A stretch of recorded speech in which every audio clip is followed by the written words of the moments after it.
আজকের আলোচনা শুরু করা যাক। তারিখটা ৮ই জানুয়ারি ২০২৬। আমাদের হাতে বেশ কিছু সূত্র রয়েছে, যেগুলো বিশ্বের বিভিন্ন প্রান্তের কিছু আপাত বিচ্ছিন্ন ঘটনার দিকে আমাদের নজর কাড়ছে। একদিকে সিরিয়ায় লক্ষ লক্ষ মানুষ ঘরছাড়া, অন্যদিকে ইরানে ইন্টারনেট বন্ধ, আবার ধরুন মার্কিন যুক্তরাষ্ট্র, তারা একের পর এক আন্তর্জাতিক সংস্থা থেকে নিজেদের সরিয়ে নিচ্ছে। তো আমরা আজ শুধু এই খবরগুলো পড়ব না, বরং এর গভীরে গিয়ে বোঝার চেষ্টা করব এ সব কিছুর মধ্যে কি কোনো অদৃশ্য যোগসূত্র আছে। ঠিক। আর আমাদের হাতে থাকা সূত্রগুলো একটা নির্দিষ্ট দৃষ্টিকোণ থেকে বিষয়গুলোকে দেখছে। তাদের মতে এই ঘটনাগুলো শুধু রাজনৈতিক বা অর্থনৈতিক সংকট নয়, এর পেছনে লুকিয়ে আছে এক গভীর নৈতিক সংকট। মানে তারা প্রশ্ন তুলছে, বিশ্ব কি তার নৈতিক ভারসাম্য আর এক ধরনের উচ্চতর জবাবদিহিতার ধারণা থেকে ক্রমশ দূরে সরে যাচ্ছে। আজ আমরা মূলত এই দৃষ্টিকোণ থেকেই পুরো বিষয়টাকে ব্যবচ্ছেদ করব। হুম। অবশ্যই এর বাইরেও ভূরাজনৈতিক বা অর্থনৈতিক ব্যাখ্যা আছে, তবে আজ আমরা এই বিশেষ দিকটাই খতিয়ে দেখব। দারুণ একটা ফ্রেমওয়ার্ক। তাহলে চলুন শুরু করা যাক একেবারে মাঠের পরিস্থিতি দিয়ে। সিরিয়ার আলেপ্পোর দিকে যদি তাকাই, খবরটা চমকে দেওয়ার মতো। মাত্র ৩ দিনের মধ্যে প্রায় ১,৪০,০০০ সাধারণ মানুষ তারা তাদের ঘরবাড়ি ছেড়ে পালাতে বাধ্য হয়েছেন। সংখ্যাটা কল্পনা করতেই তো অবাক লাগে, তাই না? অবশ্যই। অথচ সরকারিভাবে একে বলা হচ্ছে সীমিত সামরিক অভিযান। এই শব্দগুলোর আড়ালে কি আসল সত্যকে ঢাকার চেষ্টা চলছে না? ঠিক এখানেই তো মূল বিষয়টা। ক্ষমতার ভাষা আর মানুষের দুর্দশার মধ্যে ফারাকটা ঠিক এখানেই। যখন সীমিত অভিযান শব্দের আড়ালে ১,৪০,০০০ মানুষের জীবন জীবিকা শেষ হয়ে যায়, তখন বুঝতে হবে আমরা শব্দের চেয়েও বড় কোনো সংকটের মুখোমুখি। আমাদের হাতে থাকা একটা বিশ্লেষণ বলছে, প্রায় সব ধর্মেই, বিশেষ করে ইসলামে, যুদ্ধের সময়ও সাধারণ নাগরিকের সুরক্ষা একটা পবিত্র দায়িত্ব। হুম। তো যে বিশ্ব ব্যবস্থা এই ধরনের বাস্তুচ্যুতিকে একটা পরিসংখ্যান বা কোল্যাটারাল ড্যামেজ হিসেবে স্বাভাবিক ধরে নেয়, সেই বিশ্বের সংবেদনশীলতা নিয়ে তো প্রশ্ন ওঠে। আচ্ছা, একই ধরনের একটা প্যাটার্ন কি আমরা ইরানেও দেখছি? সেখানে অর্থনৈতিক সংকট নিয়ে প্রতিবাদ শুরু হওয়ার পর পুরো দেশে ইন্টারনেট বন্ধ করে দেয়া হয়েছে। মৃতের সংখ্যাও বাড়ছে। এখানেও তো যোগাযোগ বিচ্ছিন্ন করে সমস্যাটাকে আড়াল করার একটা চেষ্টা, তাই না? একদম। দুটো ঘটনার মধ্যে কৌশলগত মিলটা দেখুন। সিরিয়ায় সামরিক শক্তি দিয়ে একটা অঞ্চলকে বিচ্ছিন্ন করা হচ্ছে, আর ইরানে প্রযুক্তি ব্যবহার করে দেশের মানুষকে বাকি বিশ্ব থেকে বিচ্ছিন্ন করা হচ্ছে। দুটোই আসলে জবাবদিহিতার ভয় থেকে জন্মায়। যখন রাষ্ট্র জনগণের কথা শোনার বদলে তাদের কণ্ঠরোধ করে, তখন অসন্তোষ কমে না, বরং তা ভূগর্ভস্থ পানির মতো ভেতরে ভেতরে জমতে থাকে, আরও বিপজ্জনক হয়ে ওঠে। ইতিহাস তো বারবার এটাই দেখিয়েছে। দমনপীড়ন হয়তো সাময়িক শান্তি আনে, কিন্তু সেটা আগ্নেয়গিরির ওপর বসে থাকার মতো। এই যে বললেন, জবাবদিহিতার ভয় আর কণ্ঠরোধ করার চেষ্টা, এই প্রবণতা কি শুধু দেশের সীমানার মধ্যেই সীমাবদ্ধ? আমার তো মনে হচ্ছে আন্তর্জাতিক সম্পর্কেও এর একটা প্রতিফলন আমরা দেখতে পাচ্ছি। কিভাবে? যেমন ধরুন, ইসরায়েলের সোমালিল্যান্ডকে স্বাধীন রাষ্ট্র হিসেবে স্বীকৃতি দেওয়ার ঘটনাটা। জাতিসংঘের নিরাপত্তা পরিষদের ১৫ সদস্যের মধ্যে ১৪ জনই এর বিরোধিতা করেছে। সোমালিয়া বলছে এটা তাদের সার্বভৌমত্বের উপর সরাসরি আঘাত। কিন্তু কিন্তু ইসরায়েল বা মার্কিন যুক্তরাষ্ট্র, যারা এই পদক্ষেপে সমর্থন দিচ্ছে, তারা আন্তর্জাতিক মতামতের তোয়াক্কা করছে না।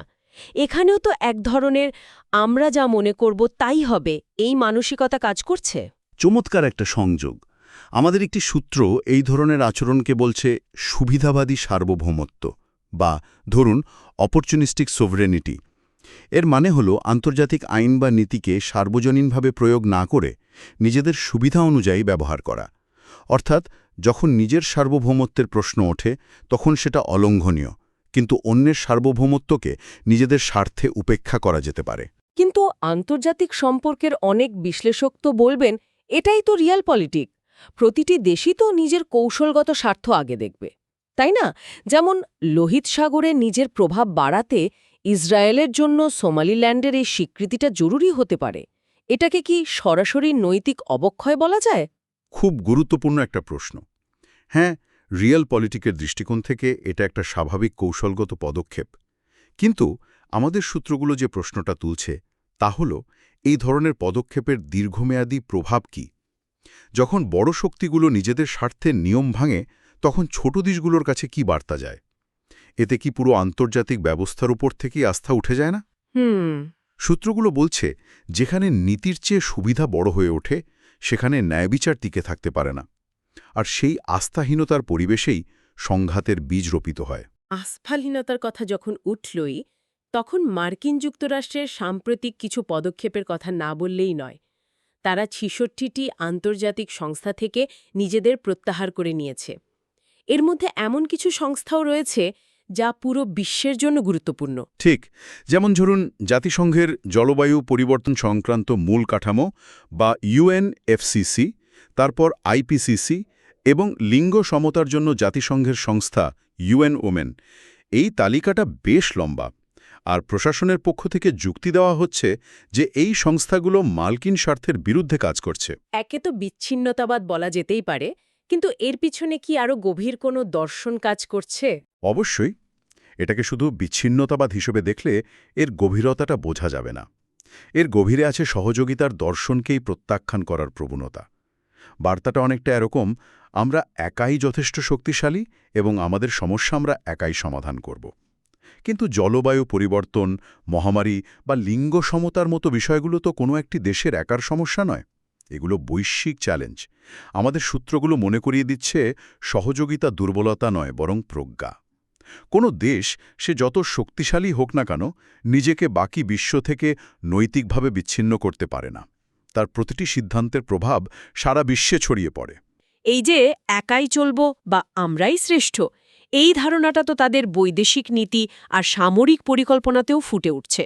আমরা দেখছি হোয়াইট হাউস ২০২৭ সালের জন্য $১.৫ ট্রিলিয়ন একটা রেকর্ড সামরিক বাজেট প্রস্তাব করেছে।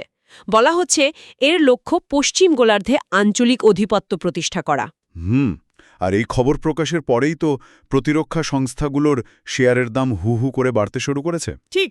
শুধু তাই নয়, এর সাথে আরও কিছু পদক্ষেপ দেখুন। গ্রিনল্যান্ড অধিগ্রহণের জন্য সামরিক বিকল্প খোলা রাখার কথা বলা হচ্ছে, যা ডেনমার্কের মতো নেটো মিত্রদেরও ক্ষুব্ধ করেছে। আবার ভারত, চীন বা ব্রাজিলের মতো দেশ যারা রাশিয়ার কাছ থেকে তেল কিনছে, তাদের উপর ৫০০% শুল্ক আরোপের মতো চরম পদক্ষেপের অনুমোদন দেওয়া হয়েছে। এই সব কিছুকে একসাথে রাখলে একটা ছবি খুব স্পষ্ট হয়ে ওঠে। কি সেটা? আধিপত্যের মাধ্যমেই নিরাপত্তা নিশ্চিত করা সম্ভব, এই বিশ্বাসটা খুব দৃঢ়ভাবে কাজ করছে। কিন্তু ইতিহাস কি তাই বলে? একেবারেই না। আমাদের হাতে থাকা একটি ঐতিহাসিক বিশ্লেষণ মনে করিয়ে দিচ্ছে যে ইতিহাস বারবার দেখিয়েছে অতিরিক্ত সামরিকীকরণ বা সাম্রাজ্যবাদী মনোভাব শেষ পর্যন্ত পতনকেই ত্বরান্বিত করে, রোধ করে না। রোমান সাম্রাজ্য থেকে শুরু করে আধুনিক কালের অনেক উদাহরণই এর সাক্ষী। প্রকৃত নিরাপত্তা আসে ন্যায় বিচার, পারস্পরিক শ্রদ্ধা আর মানবিক মর্যাদা থেকে, পেশিশক্তি দেখিয়ে নয়। তবে এর মধ্যেই একটা অন্যরকম খবরও আছে। মার্কিন সিনেট প্রেসিডেন্টের একতরফাভাবে ভেনিজুয়েলায় সামরিক পদক্ষেপ নেওয়ার ক্ষমতাকে সীমিত করার জন্য একটা বিল পাস করেছে। এবং মজার ব্যাপার হল, রিপাবলিকান এবং ডেমোক্র্যাট দুই দলের সিনেটররাই এর পক্ষে ভোট দিয়েছেন। তাহলে কি ক্ষমতার কেন্দ্রে সবাই একই সুরে গাইছে, না এর মধ্যে কি কোনো ভিন্ন চিন্তা বা প্রতিরোধের ইঙ্গিত আছে? এটা নিঃসন্দেহে একটি গুরুত্বপূর্ণ ঘটনা। একে কি শুধুই আশার আলো হিসাবে দেখা ঠিক হবে, নাকি এটা ক্ষমতাসীন দলের অভ্যন্তরীণ ক্ষমতার দ্বন্দ্বেরও প্রতিফলন হতে পারে? দুটোই সত্যি হতে পারে। তবে আমাদের সূত্রগুলো এটিকে একটি ইতিবাচক সংকেত হিসাবেই দেখছে। তারা বলছে এটি মনে করিয়ে দেয় যে ক্ষমতার কেন্দ্রে বিবেক পুরোপুরি মরে যায়নি। নৈতিক প্রতিরোধ হয়তো দুর্বল, কিন্তু তা এখনও নিঃশেষ হয়ে যায়নি। কিন্তু এই নৈতিক প্রতিরোধের ধারণাটা তখন বড় ধাক্কা খায় যখন আমরা দেশের ভেতরের কোনো ঘটনার দিকে তাকাই। আমি মিনিয়াপুলিসের ঘটনাটার কথা বলছি। সেখানে মার্কিন ইমিগ্রেশন অ্যান্ড কাস্টমস এনফোর্সমেন্ট বা ICA-র একজন এজেন্টের গুলিতে রিনি নিকোল গুড নামে এক মার্কিন নাগরিক নিহত হয়েছেন। হ্যাঁ, এবং এই ঘটনাটা অনেকগুলো জটিল প্রশ্ন তুলে ধরেছে। কর্তৃপক্ষ দাবি করছে এজেন্ট আত্মরক্ষার জন্য গুলি চালিয়েছেন, কিন্তু প্রত্যক্ষদর্শীদের ধারণা করা ভিডিওতে নাকি সম্পূর্ণ ভিন্ন একটি চিত্র দেখা যাচ্ছে। সেখানে দেখা যায় এজেন্ট একটি গাড়ি থেকে কিছুটা দূরে সরে যাওয়ার সময়ে গুলি চালাচ্ছেন। এই ঘটনার পর সেখানে নাগরিক অস্থিরতা তৈরি হয়েছে, আর তার মধ্যেই রাষ্ট্রপতি নিহত ব্যক্তিকে পেশাদার আন্দোলনকারী হিসাবে আখ্যা দিয়েছেন। এই মন্তব্যটা তো আগুনে ঘি ঢালার মতো। একজন নাগরিকের মৃত্যুকে এভাবে দেগে দেওয়া হচ্ছে। ঠিক এখানেই আমাদের একটি সূত্র একটি অসাধারণ সংযোগ স্থাপন করেছে। তারা বলছে, একটি দেশ বিদেশের মাটিতে অন্যদের সাথে যে আচরণ করে, প্রায়শই দেশের ভেতরে নিজের প্রান্তিক নাগরিকদের সাথেও সেই একই আচরণের প্রতিচ্ছবি দেখা যায়। যখন একজন নাগরিককে কোনো বিচার ছাড়াই আন্দোলনকারী বা শত্রু হিসাবে চিহ্নিত করা হয় এবং তার মৃত্যুকে লঘু করে দেখানো হয়, তখন সমাজ তার নৈতিক ভিত্তি হারিয়ে ফেলে। একটি জাতির আসল পরিচয় তার বড় বড় স্লোগানে নয়, বরং সংকটের মুহূর্তে তার সবচেয়ে দুর্বল মানুষটির সঙ্গে করা আচরণের মাধ্যমে ফুটে ওঠে। এই যে সংকট বা পরিণতির কথা আমরা বলছি, সেটা তো শুধু মানুষের তৈরি রাজনৈতিক জগতেই সীমাবদ্ধ নয়। মনে হচ্ছে প্রকৃতিও আমাদের কিছু বার্তা দেওয়ার চেষ্টা করছে। ইন্দোনেশিয়ায় আকস্মিক বন্যায় ১৭ জনের মৃত্যু হয়েছে, আর এর কিছুদিন আগেই সুমাত্রার ভয়াবহ দুর্যোগে প্রায় ১২০০ মানুষ প্রাণ হারিয়েছেন। এগুলোকে কি আমরা নিছক প্রাকৃতিক দুর্যোগ বলবো? আমাদের সূত্রগুলো বলছে না, তারা এই ঘটনাগুলোকে নিছক প্রাকৃতিক দুর্যোগ হিসেবে না দেখে বরং নৈতিক বার্তা হিসেবে ব্যাখ্যা করার চেষ্টা করেছে। যেমন পবিত্র কুরআনের মিজান বা ভারসাম্যের একটি ধারণা আছে, যার অর্থ হল এই মহাবিশ্বের সবকিছুই এক নিখুঁত ভারসাম্যের ওপর দাঁড়িয়ে আছে। যখন মানুষ তার লোভ, অবহেলা আর অহংকারের বশবর্তী হয়ে সেই ভারসাম্য নষ্ট করে, যেমন ধরুন নির্বিচারে বন ধ্বংস করা, নদী দূষিত করা, তখন প্রকৃতি তার ভারসাম্য পুনরুদ্ধার করার চেষ্টা করে। আর সেই প্রক্রিয়াটা মানব সমাজের জন্য বিপর্যয় ডেকে আনে। তার মানে এই বন্যা বা ঘূর্ণিঝড়গুলো যেন প্রকৃতির পক্ষ থেকে মানুষের সীমালঙ্ঘনের বিরুদ্ধে এক ধরনের সাক্ষ্য।